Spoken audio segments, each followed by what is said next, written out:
Welcome to our new pod for the Moat Museum. If you don't know, now you know. I'm Leah Brown. I'm the Assistant Director for Education here at Moat in the Museum. And for this particular podcast, we're going to use it to be able to take deep dives into history topics that may not have enough time to talk about in the classroom, you may never get to in the classroom, or you're just curious about. Today's topic is Juneteenth. Juneteenth is a celebration of the announcement that the slaves, the people who were enslaved in Galveston, Texas, were free.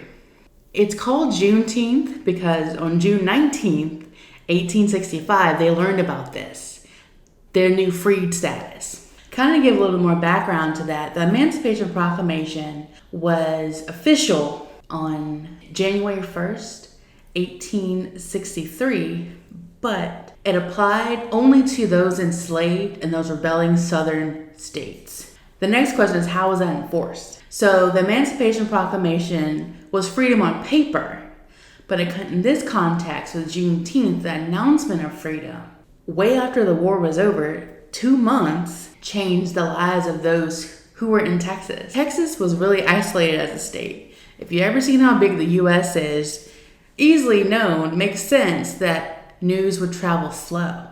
You also have to factor in news like this. Freedom would want to be limited to those who were in power, who benefited from those people being enslaved. So on June 19th, when Major General Gordon Granger made this announcement in Texas, the first part of it says, "The people of Texas are informed that, in accordance with a proclamation from the Executive of the United States, all slaves are free.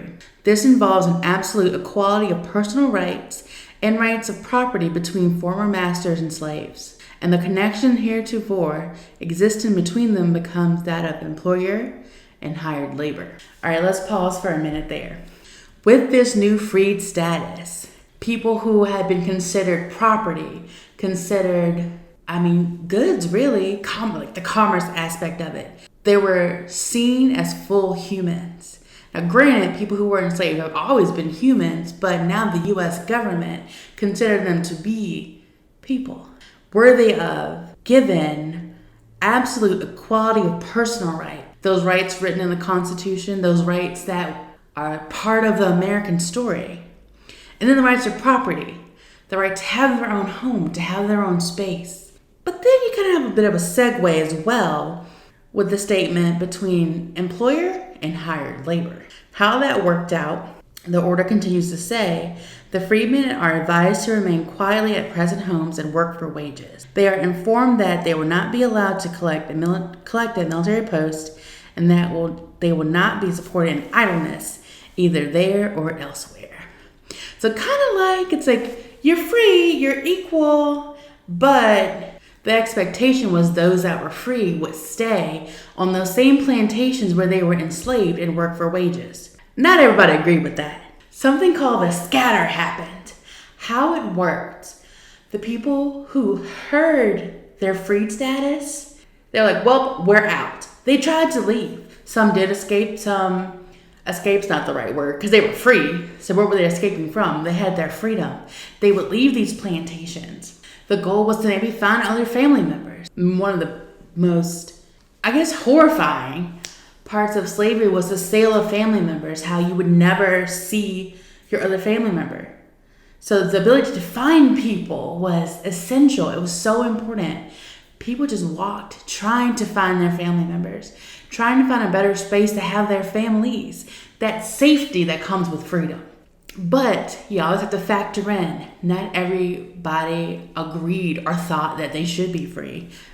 There are stories of people who were formerly enslaved sharing that plantation owners, they would enact violence, they would shoot at people trying to leave. Some people were even lynched. So we have that aspect of control and power trying to diminish freedom. But the power of Juneteenth is a day of celebration and remembrance. It's a day where African Americans in the U.S. commemorate the freedom and the end of slavery. The freedom to have their homes, to have their families, to just be within the U.S., not limited to a status of enslaved. So part of this we have to address how this actually worked out.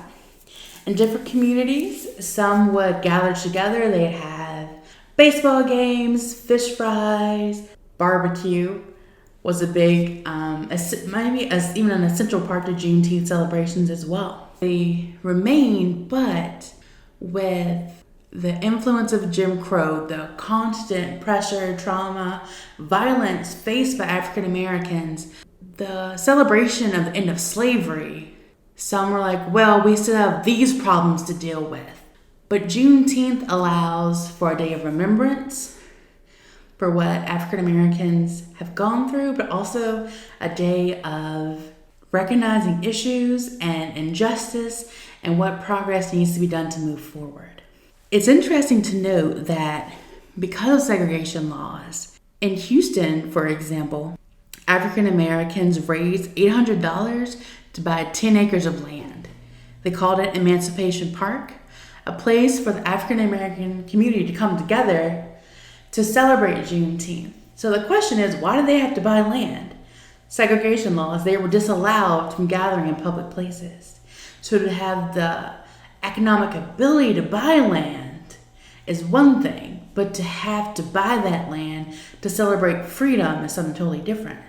So we see throughout the narrative of Juneteenth how African Americans reinforce the power of their community, reinforce togetherness, and the ability to just gather to celebrate freedom that slavery is over. So how Juneteenth is celebrated is actually their regional differences.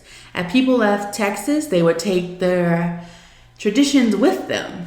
There's a gentleman who lives in Portland, Maine, who has a Juneteenth celebration in his community there in Maine.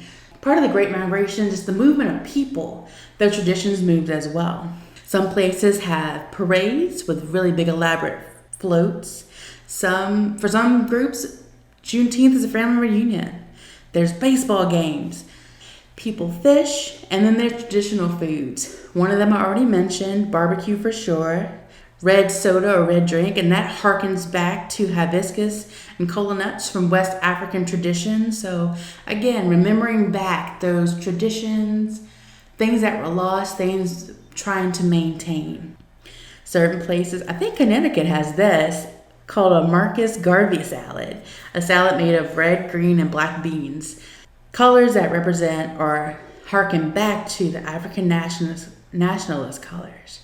Foods like fried plantains, fried green tomatoes, catfish fingers, or just catfish, cake, peach cobbler, seedless watermelon. You have the Juneteenth is the ability for a gathering space, a learning space, a teaching space, and remembrance, along with just a good party. Juneteenth is significant as the Independence Day for those enslaved in the U.S. Yes, the Emancipation Proclamation did happen, but that freedom was on paper.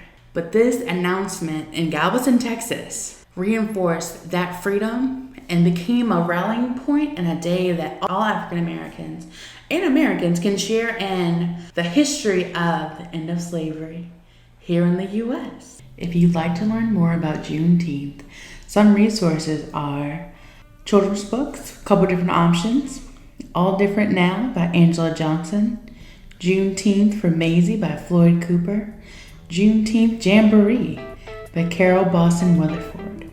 The National Museum of African American History and Culture has actually a tour by then the founding director, Lonnie Bunch, of the Slavery and Freedom section of the galleries.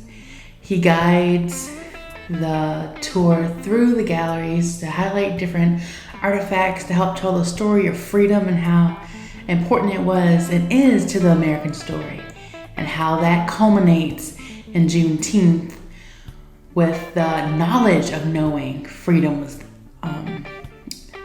part of the American story. Another option, PBS has a just really basic what is Juneteenth web resource. Alright guys, that's all I have for this version of If You Don't Know, Now You Know. Tune in for next time. Thank you for listening.